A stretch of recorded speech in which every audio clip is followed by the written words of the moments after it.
There's a transition happening, I said. Brandon is the new head of the department. We don't want a transition. We want you. I understand. Let me look into it and get back to you. I hung up, made a note, client name, time, date, concern expressed. Then I went back to work. Over the next 3 days, I received 11 similar calls, different clients, same question. I gave the same answer each time: professional, neutral.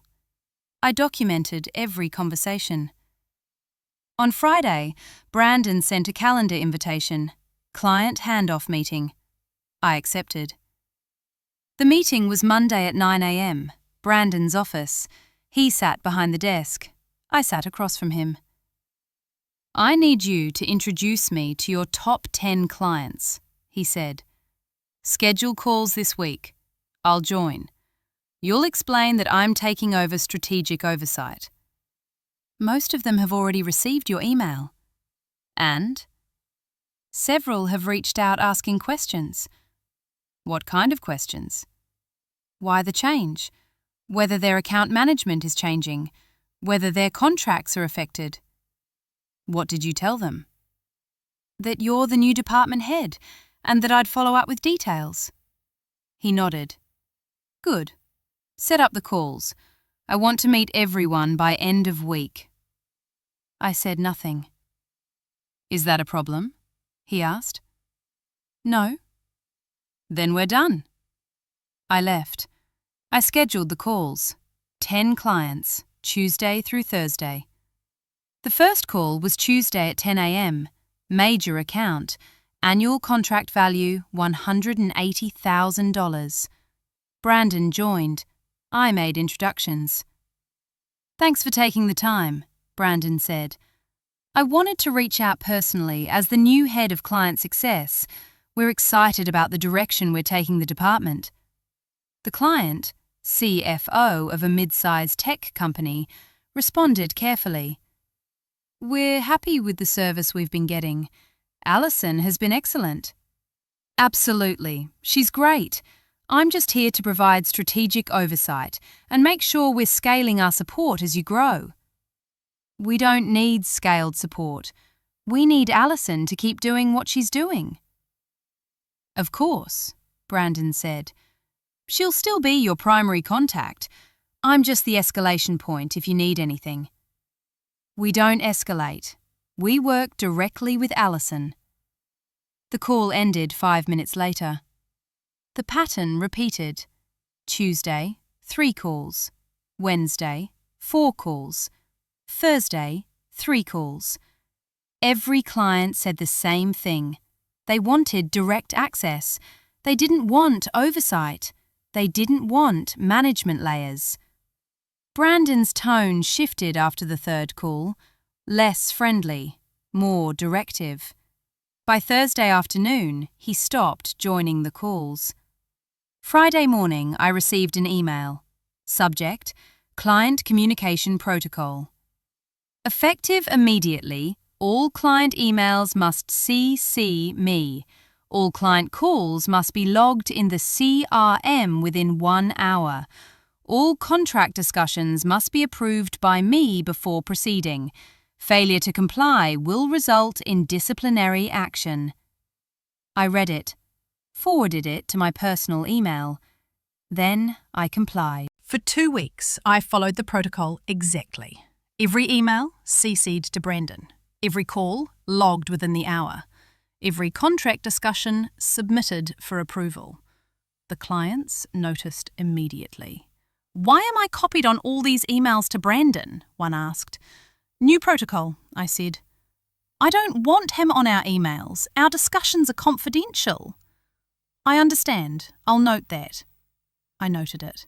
Submitted it to Brandon as a contract discussion issue requiring approval. He didn't respond for 3 days. The delays started accumulating. A client needed a contract amendment. Simple change. Normally took 1 day. I submitted it to Brandon for approval. He didn't respond for 4 days. The client called me. Where's the amendment? Waiting on internal approval. From who? My manager. Why does your manager need to approve a standard amendment? New process. The client paused. Alison, is there a problem? No, just new procedures. This is slowing everything down. I understand. I'll follow up internally. I documented the conversation, sent another approval request to Brandon. He approved it 2 days later. No explanation for the delay.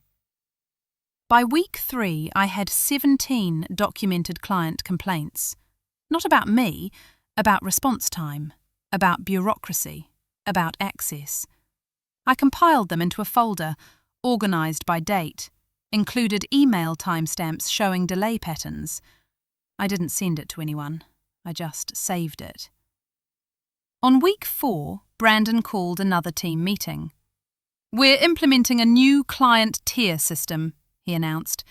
Tier 1 clients, accounts over $200,000, will have dedicated senior support. Tier 2 clients will have standard support. Tier 3 will be managed through automated workflows. He pulled up a spreadsheet. My 73 accounts were categorised. Tier 1, 8 accounts. Tier 2, 41 accounts. Tier 3, 24 accounts. Alison, you'll keep the Tier 1 accounts. The rest will be redistributed. I looked at the list.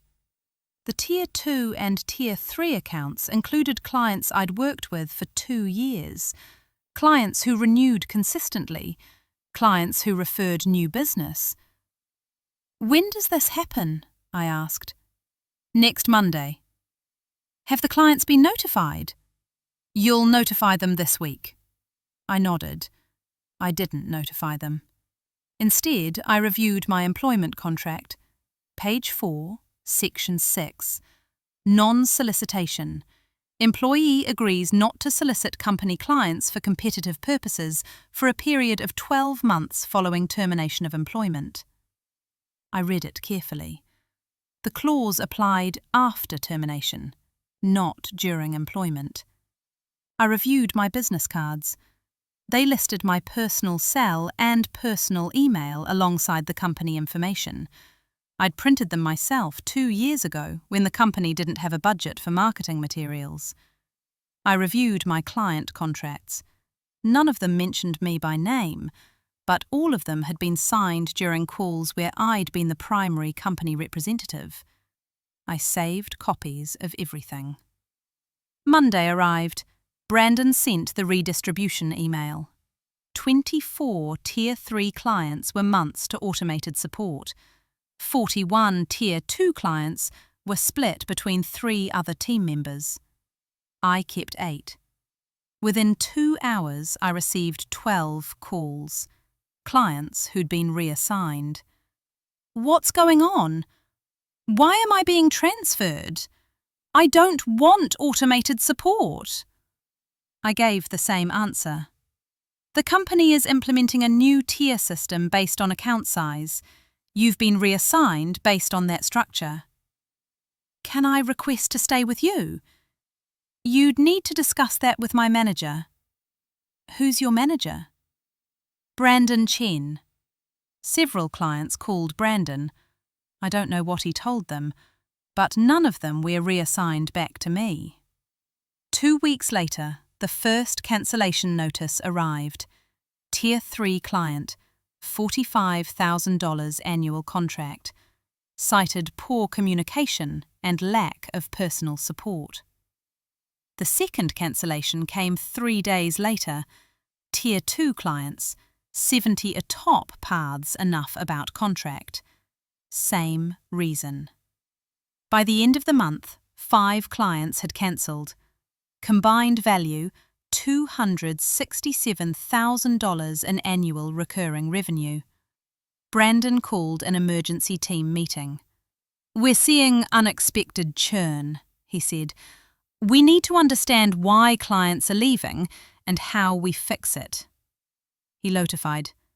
Alison, You've had the longest relationships with these clients. What's your assessment? They cited lack of personal support and books coverage. Were there service this creating towards the contract? No. Then why are they leaving now? You'd have to ask them. His tightened. I'm asking you. I don't have additional information beyond what they cited in their cancellation notices. The miming. I went back to my desk, opened my email, found a message from one of the cancelled clients. Subject: future engagement. Alison, we've decided to end our relationship with your company due to the recent changes in service structure. However, we value the work you've done for us over the past 2 years. If you're ever in a position to work with us independently or through another organisation, please let us know. We'd be interested in continuing our relationship with you directly. I read it twice. Then I saved it to my personal folder. Over the next week, I received 4 similar messages. I didn't respond to any of them. I just documented them. By week 6, Brandon's scrutiny intensified. He started joining my client calls unannounced. He'd appear on the video conference without warning. He'd interrupt my explanations with corrections. He'd contradict my recommendations. The clients noticed. Is he going to be on all our calls now? One asked after Brandon left a meeting. I'm not sure. We preferred when it was just you. I documented that too. In week 7, I received a performance review notice. Unscheduled. Subject: mid-cycle performance discussion. The meeting was with Brandon and HR. I arrived prepared. Notepad, pen, calm. Brandon started. We're seeing concerning patterns in your client management. Response times are slower. Client satisfaction is down. We've lost 5 accounts in your portfolio. 4 of those accounts were reassigned to other team members or automated support before they cancelled, I said. But they were originally your accounts. They were reassigned under the new tier system you implemented. Are you saying the tier system caused the churn? I'm saying the clients who cancelled cited lack of personal support as their reason. The HR director, a woman named Kimberly, made notes. Brandon continued. We're also seeing issues with your protocol compliance. You're not following the approval process consistently. I've submitted every required approval request. I have timestamps for all of them. But you're not following up adequately when approvals are delayed. I follow up once. If there's no response, I wait for direction. That's passive. You should be escalating. To whom? He paused. To me. You're the approval authority. If you don't respond to the initial request, escalating to you wouldn't change the timeline. Kimberly looked up from her notes. Brandon's expression hardened. This meeting is about your performance, not about process critique. Understood. The meeting ended with a formal warning. Failure to improve client retention and protocol compliance will result in further disciplinary action, up to and including termination. I signed the warning, took a copy, left. That evening, I opened my laptop, reviewed my documentation. 17 client complaints about delays, all tied to Brandon's approval process. 5 cancellations, 4 of which occurred after clients were reassigned away from me. 6 messages from former clients expressing interest in working with me independently. 12 instances of Brandon contradicting my recommendations on client calls. I organised everything chronologically, created a summary document, saved it. Then I did something I'd been considering for 3 weeks.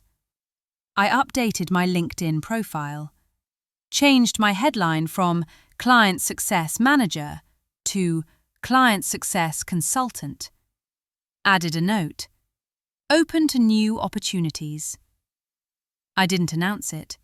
I just made the change. Within 24 hours, I received 3 messages. 2 were from recruiters. 1 was from a former client. The client message was direct. Saw your LinkedIn update. Are you leaving your current company? If so, we'd like to discuss bringing you on as an independent consultant. We're not happy with the service we've been getting since the management changes. I didn't respond immediately. I waited 2 days. Then I replied. Thank you for reaching out. I'm currently evaluating my options. If my situation changes, I'd be happy to discuss opportunities. Professional, non-committal, documented. Week 8, another client cancelled. $95,000 annual contract, one of my Tier 1 accounts. Brandon called me into his office immediately. This is unacceptable, he said. You're losing our highest value clients. They cited the same issues as the others: lack of direct access, increased bureaucracy. That's an excuse. Your excuse is your engagement level. I've maintained the same engagement level I've always had. No, you've consumed not expressing for these accounts. I cited nothing. Do you even want to be here? He asked. I considered the question, thought about the answer. I want to do good work for clients, I said. That's not what I asked. That's my answer. He stared at me. You're on notice. 1 more cancellation and we'll need to discuss your future with this company. I nodded, left. I went home, opened my personal laptop, started drafting a resignation letter. I didn't finish it. I just outlined the key points, saved it as a draft. Then I made a list of the clients who'd contacted me about working independently. 6 clients. Combined annual value, $420,000. I didn't contact any of them. I just noted the numbers. Week 9, I received an email from another client. Not one of mine, one of the Tier 2 accounts that had been reassigned. Subject: confidential inquiry. Alison, we've been working with your colleague since the reassignment, but frankly, the service quality has dropped significantly. We're considering ending our contract. Before we do, we wanted to ask, if you were to leave your current company, would you be interested in working with us directly? We'd prefer to keep the relationship with you rather than start over with a new vendor. I read it 3 times. This was the leverage activating. Not me pushing. Not me soliciting. The clients were coming to me. I responded, I appreciate your confidence in our past work together. I'm currently employed and bound by my professional obligations. However, if my employment status changes, I'd be happy to discuss future opportunities. I BCC'd my personal email. Saved the thread. That same week, 2 more clients reached out with similar inquiries. I gave the same response. By the end of week 9, I had 9 clients, current and former, who'd expressed interest in working with me independently. I compiled the list, calculated the total potential annual value. $547,000. Then I researched independent consulting structures, LLC formation, liability insurance, contract templates. I didn't take any action. I just gathered information. Week 10, Brandon scheduled another performance review. This time, Kimberly from HR wasn't present, just Brandon. I'll be direct, he said. This isn't working. Your performance is declining. Client retention is unacceptable. I think we should discuss a transition plan. Are you terminating me? I'm suggesting that we mutually agree this role isn't the right fit anymore. That sounds like termination. It's an opportunity for you to leave on your own terms. I looked at him. What are you offering? 2 weeks severance, immediate release from duties, clean record. And the non-solicitation clause? I nodded slowly. I'll need to review that. You have until Friday to decide.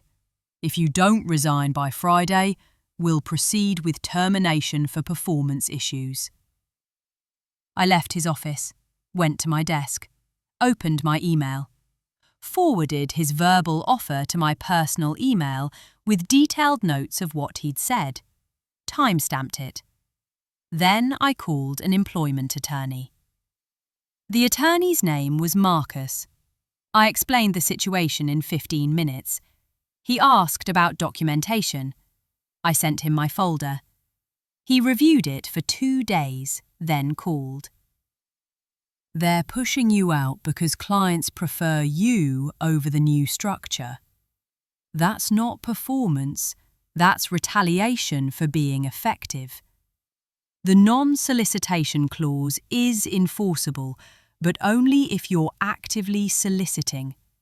If clients come to you independently after you leave, that's different. How different? If a client terminates their contract with the company and then separately chooses to hire you as an independent consultant, you're not violating non-solicitation. You didn't solicit them. What if they've already expressed interest while I'm still employed? Did you encourage it? No, I've been neutral in every your response. Then you're fine. Just don't reach out to them first. Let them coming to you. What about the severance offer? 2 weeks is insult level for someone who's generated the global you have. Counter with 12 weeks. Or you'll resign without severance and with your clients who are current waiting. I thought about it. I'll resign. Make sure your resignation letter is clean. No unexpected, no emotion, just professional note it. I finished professional, direct. Dear Brandon, after careful consideration, I have decided to resign from my position as Client Success Manager, effective 2 weeks from today. I appreciate the opportunities I've had during my time with the company and wish the team continued success. Please let me know how you'd like me to handle the transition of my remaining accounts. Sincerely, Alison Porter. I saved it, scheduled it to send Friday morning at 9 a.m. Friday arrived. The email sent automatically while I was making coffee. Brandon called me at 9:17 a.m. I got your email. Yes. You're sure about this? Yes. Fine. HR will process your termination. Your last day is today. We don't need 2 weeks. Understood. Return your laptop and badge by end of day. He hung up. I packed my personal items, laptop, badge, 3 notebooks. I walked to HR, handed everything to Kimberly. Do I need to sign anything? I asked. Just the exit acknowledgement form. She handed me a tablet. I read the form. Standard language. No surprises. I signed.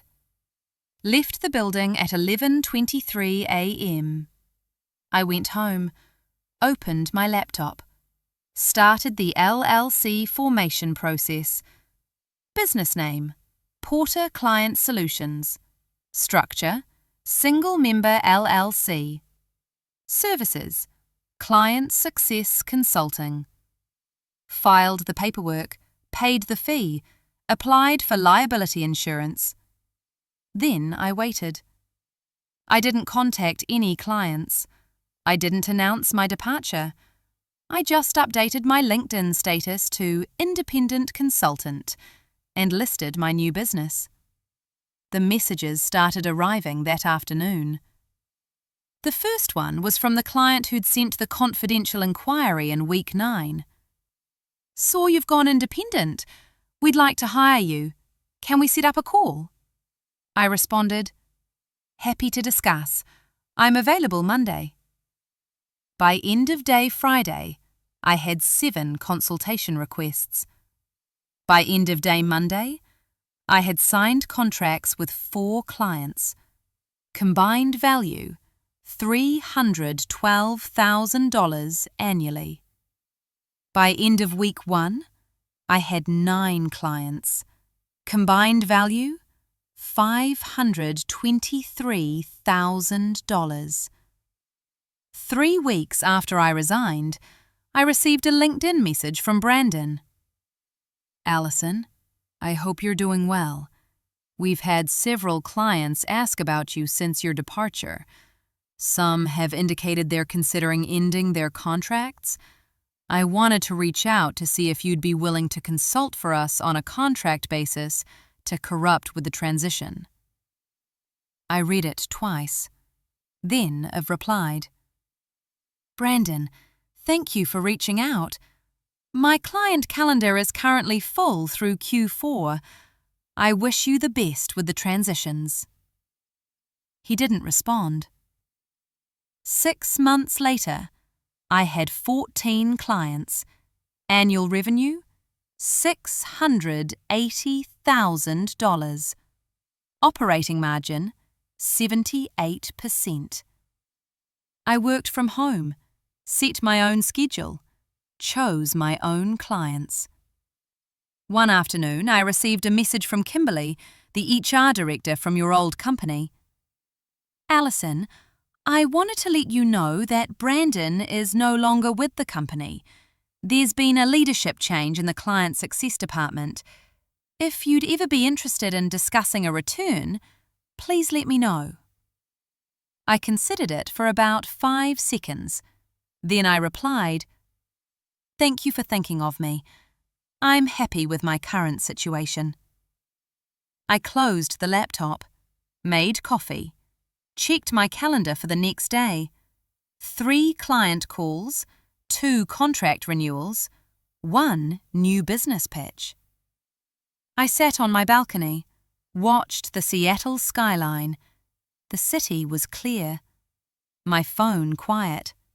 No unexpected meetings, no approval requests, no protocols. Just work. The voice of